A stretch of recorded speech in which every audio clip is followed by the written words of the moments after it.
Well, just into our newsroom right now, a suspect has turned himself in after that deadly shooting at a Memorial Day celebration overnight in Taft. OSBI says that Skylar Buckner turned himself over to law enforcement about an hour ago. Officials say that one person is dead, 7 others with gunshot wounds right now. The victims range in ages from 9 to 56 years old, and witnesses saying that they are just lucky to be alive. We heard all type of gunshots. Constant boom, boom, boom. Boom, boom. So that guy was spraying that crowd of Sun people with some heavy artillery, man. Just spraying the crowd. The victims range from 9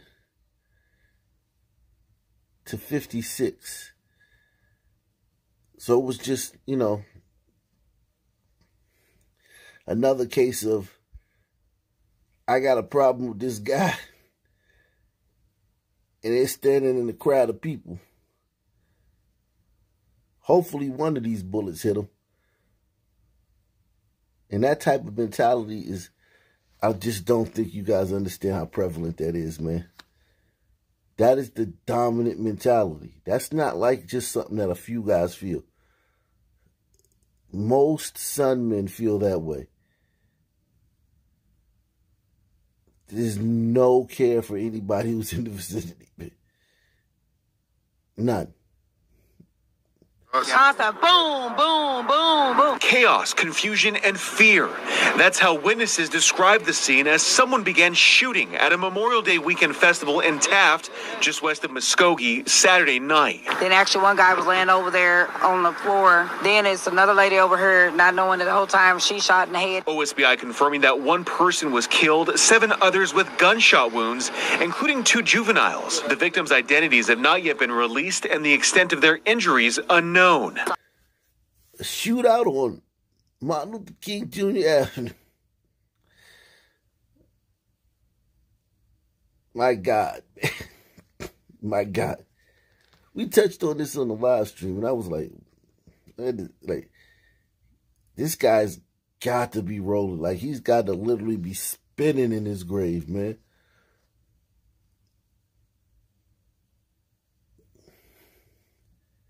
And it's like, the lack of self-awareness, like we're so aware of like racial elements and microaggressions, undertones. We're hyper aware of all this little peripheral stuff, this insignificant crap. But it never registers that every single Martin Luther King Avenue in this country, and there are a lot, every single one of them is a hellhole. All bodies and people hitting the floor, everybody screaming, kids running around. Officials say some 1,500 people were attending the outdoor festival. According to OSBI, a fight broke out and then gunfire erupted. Tracy Hughes was running his food truck at the event when at least 5 bullets came flying by, nearly hitting him. If I would have had my head up here, you see the height? Yeah. It would have got me. Wow. That brother's extremely lucky. He knows it. That's the price of doing business in the stand.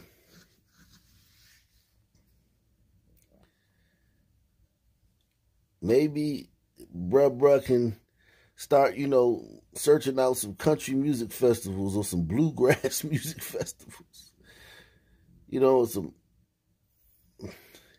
Some basket weaving conventions or something to set up at, man. I mean, seriously, man.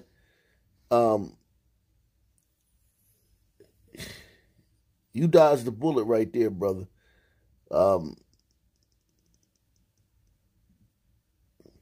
Divest, man. If I would have had my head up here, you see the height? Yeah. It would have got me. Muskogee County Sheriff's deputies were at the event during the shooting and rendered aids to the victims. And tonight, Governor Kevin Stitt responding to the deadly shooting on Twitter, saying that he is grateful for OSBI's quick response to help local law enforcement and that justice will be served for the person responsible.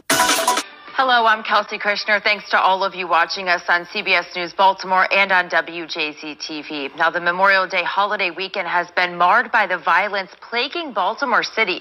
This morning, a woman was found shot to death inside her car at a park and ride lot in South Hanover. And that came after a wave of deadly shootings Saturday night in neighborhoods across Baltimore. WJZ is live. Christina Mendez joins us from Pratt Street, the site of one of those shootings. And Christina, you're hearing about the young life lost in that shooting at the Inner Harbor. Kelsey, family says that Neil Mack was a volunteer for an organization that tried to better our community through volunteer work and service. And they say that Neil's death will not be in vain. Instead, more dedication, more resources will go towards the youth to better their lives. If I can help. In a Memorial Day tribute to those who lost their lives over the last year, Dr. Harold Carter Jr. reflects on many taken by gun violence. Our city is in many ways under great duress of violence. The holiday came with a painful reminder of the struggle our city has with shootings. Just before noon Sunday in East Baltimore, a brazen gunman hit a 15-year-old boy along North Lucerne Avenue. He was taken to the hospital for treatment. It's just unbelievably sad, unbelievably out of control, and we need to change the culture. Now, you guys know I'm not a proponent of this culture thing. I don't think it's the culture that's the problem. I think, yes, the culture reinforces the problem, but I'm more of a hardware guy. I think it's the hardware. I think it's woven into the genome. I don't think there's any solution. I don't think you can fix this. Without a crime bill, of course. But people make the culture. The culture doesn't make the people. So, changing the culture is almost virtually impossible because the people make the culture. Unbelievably sad, unbelievably out of control, and we need to change the culture. Rewinding to Saturday night around 7:30 along the Inner Harbor, the shooting of a pair of 17-year-olds sent shockwaves through the Baltimore City Police Commissioner. Police say the girls survived, but Neil Mack did not. Family who shared these photos say Neil was a leader and a loving young man. This is not just shocking, but frustrating and angering. Commissioner Michael Harrison says 20 officers were in that block of Pratt Street at the time, but this didn't deter the gunfire. Look at these beautiful buildings, and if you've ever been down to the harbor, it's one of the 8 wonders of the East Coast, man. You know what I mean? Like, literally, man. Like, I put it up there with downtown Manhattan, the Smithsonian / mall in D.C. I mean, it's one of the great places. If you've never been, well, don't go now. But you should have went. If you should have went there before 2020, man. Now it's roving bands of teens playing a knockout game, robbing people, harassing people, and then getting into it with each other. And amidst a huge police presence, that's the thing that will fool you. That's why I say don't go down there. You think you safe because you seeing all these cops everywhere. You know, gliders, you know, especially the woke gliders that like to get on Twitter and expose each other for their unconscious bias and their undertones and their insensitive language. Like to, you know, pontificate and proclaim with their chest out how much, you know, they are for equality and inclusivity. Well, those type of gliders, man, with some people in the vicinity, especially young ones, they looking around for police, man.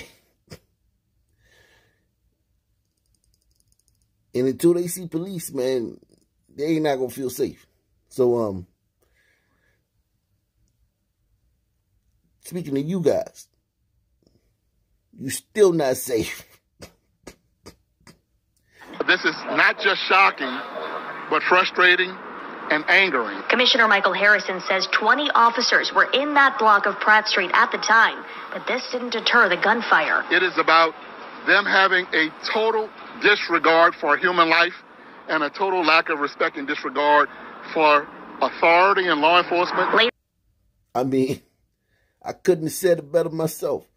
Later that night, gun violence continued in South Baltimore. Police say 2 men were found inside a car with gunshot wounds on Northeast Avenue, while a third was found nearby. 2 of those victims died. Memorial Day weekend has been almost an upstart and an uptick for violence for the summer. And so in addition to that, our prayers are that that will not continuously be the case. So tonight, police need your help. If you know anything about any of these shootings we told you about, please call their agency. I'm reporting live from Inner Harbor tonight. I'm Christina Mendez for WJZ. Christina, thank you. Mayor Brandon Scott is sounding off about the shooting in the Inner Harbor and violent crime in general, releasing this statement saying in part, quote, "I am sickened that this plague continues to grip our city. Another senseless act of violence results in another life lost in our city. We can be better. I will continue to push every public staff agency to do more, but it will also require all of us to collectively say enough is enough." NYPD detectives have their hands full as they chase down leads in several different cases. A majority of the violent crimes blaring in on our police scanners have come from Brooklyn. Here are just the ones that officers say they're investigating Sunday. Starting first in Bedford-Stuyvesant. Shortly before midnight, police say a 53-year-old man was shot in the head. Officers found him lying on the ground unconscious. He was taken to a hospital and pronounced dead. Investigators are still looking for information about his killer. Then, about an hour later in East Flatbush, just after midnight early Sunday, police got a call about a man who was shot in the neck while standing at a street corner. He too was pronounced dead at a nearby hospital. His killer also remaining on the loose. Over in Williamsburg, officers were searching for another gunman who shot a man around 2:40 in the morning. The victim was struck in the leg and stomach, but survived. Damn, they went from the head, the neck, to the stomach. They just go. It's a conspiracy, man. Next, they're gonna shoot somebody in the big toe. We gonna really know we got the.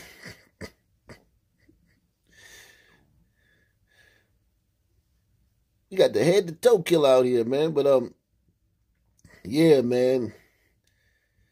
What they gonna do with that little police car, man? See, y'all defunded the police now. Now look what the police cars look like, man. You daggone sisters and you pasty liberals, man. The victim was struck in the leg and stomach, but survived.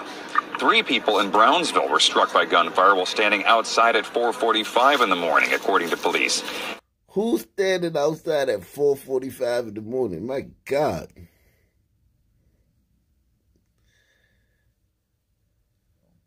$4:45 in the morning? Jeez.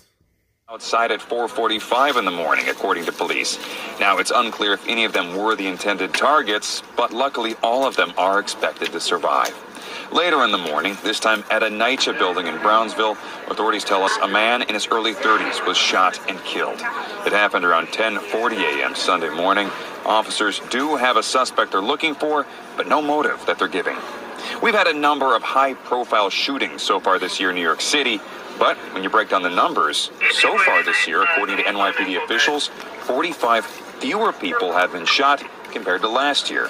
There were 625 victims at this point in 2021 of shootings, 580 now.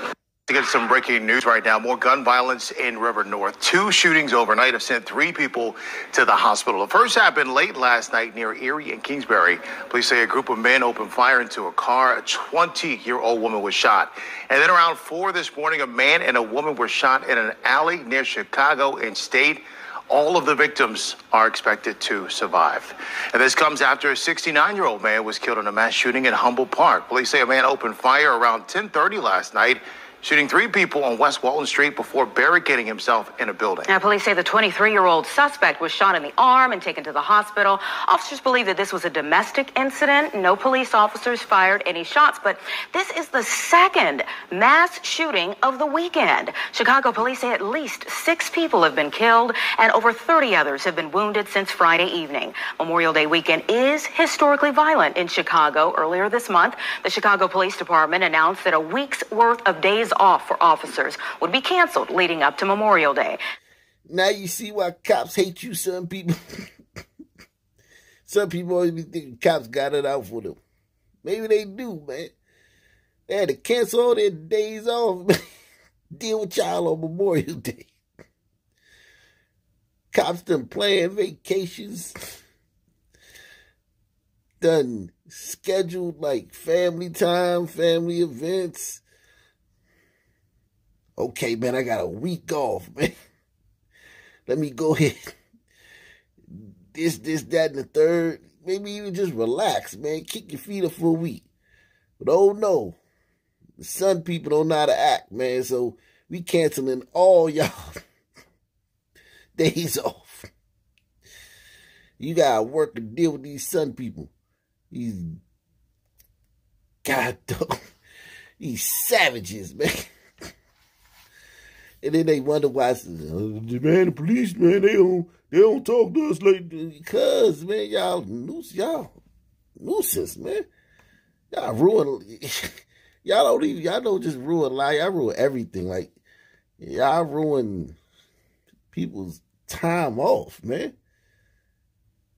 God. Memorial Day weekend is historically violent in Chicago. Earlier this month, the Chicago Police Department announced that a week's worth of days off for officers would be canceled leading up to Memorial Day. This was in order to put more officers on the street.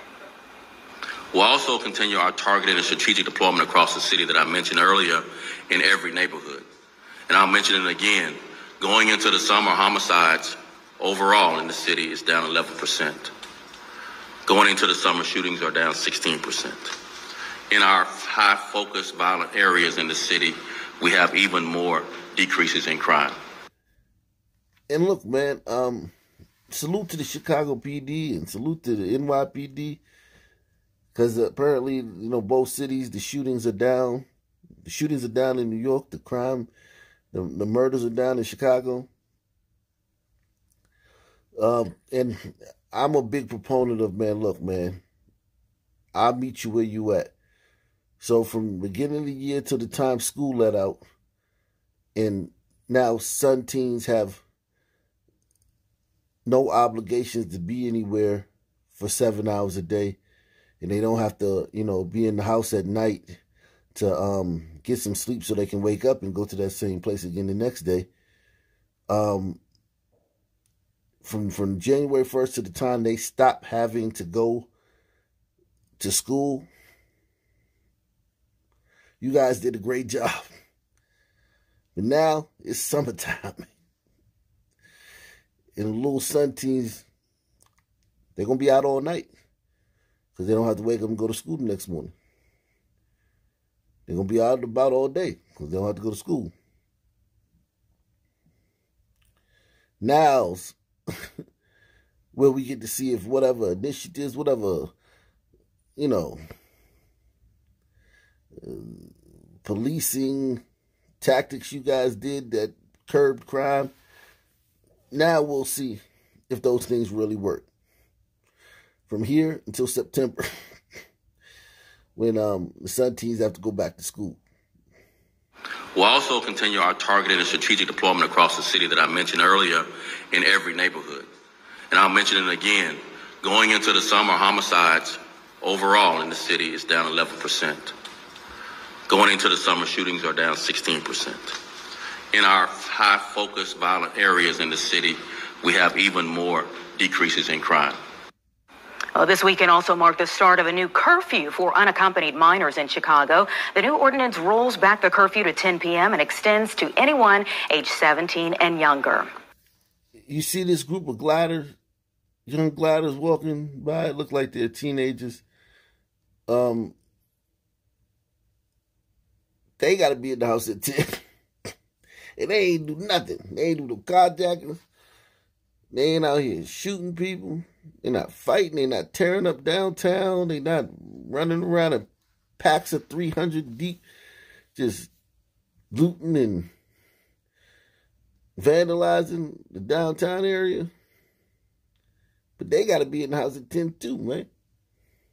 Man, could you imagine if something that these gliders did caused some kind of penalty for Sun teens?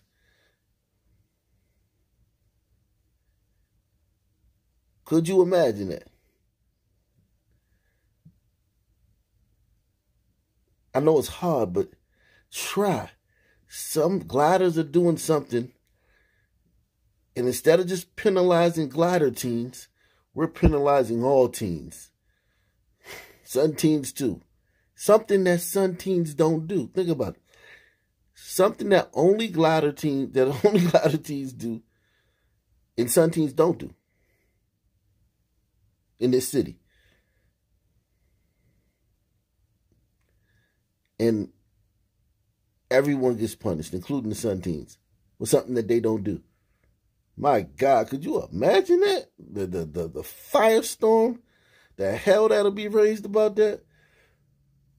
This weekend also marked the start of a new curfew for unaccompanied minors in Chicago. The new ordinance rolls back the curfew to 10 p.m. and extends to anyone age 17 and younger.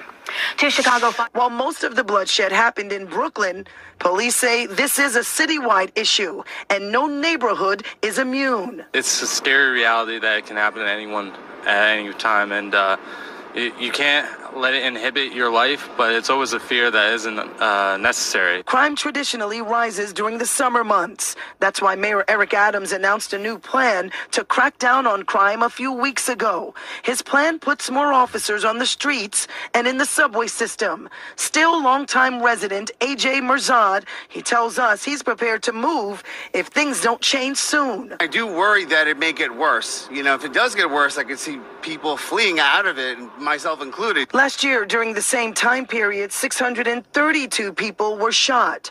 So far this year, 591 people have been victims of gun violence. And although the numbers reflect a slight decrease, some New Yorkers believe it will take more than just the mayor's plan, including beefing up patrols at night around the city to get change. That this is bigger than police visibility. It's too easy to get guns, you know. I think if we get people to get background checks and for there to be a proper system in place, I think that will help. I just think it's getting in the wrong hands. Yeah. That man is right, and police... No. That man is wrong. That man is wrong. Pookie and Glocktavius don't get their guns from no gun store, you idiots. It's too easy to get guns, you know. I think if we get people to get background checks and for there to be a proper system in place, I think that will help. I just think it's getting in the wrong hands. Yeah. That man is right, and police say so far today it's been quiet, but it's still very early. If you have any information on the shootings we've been talking about, call Crime Stoppers. The number's 800-577-TIPS.